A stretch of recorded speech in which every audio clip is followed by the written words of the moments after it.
Joe from tajmotormedics. I've got a Kia Soul here on a 2009 plate.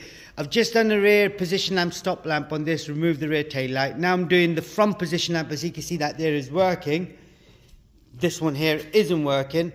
And this one again is a quite easy procedure. It's right on the inside there, which is just that one there. All you got to do is you got to wedge your fingers in and then twist it to your right, pull the whole thing out. Now what you got to remember, do not drop it. I just did, and I had to remove the arch lining to get to it. So make sure you don't drop this. This is what you need to replace the bulb on top of this. Now when you do take it out, just make sure the seal's good. Get the bulb replaced. Put the new bulb in, put it back on, job done. I'm just going to put the new bulb in while I put you on hold. It is a 501, by the way, 501 bulb, which can be found in the link.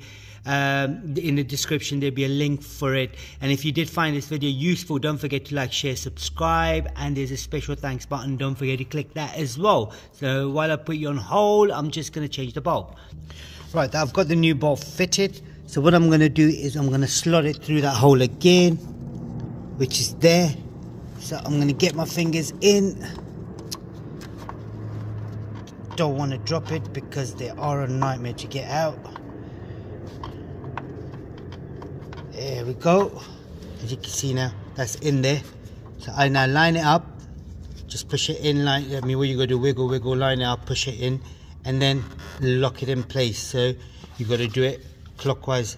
Yeah, clockwise locking, okay? So that's what you got to do. Now we're just going to check, see, make sure it's working. Check the lights. That's lovely. So you can see that there is working.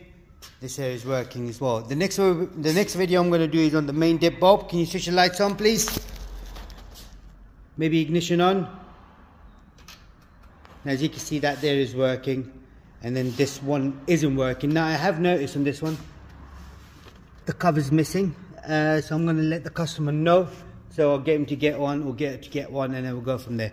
And don't forget to like, share, subscribe. If you have found this video useful, you know, don't forget to click on the thanks button. Thanks for watching. Goodbye.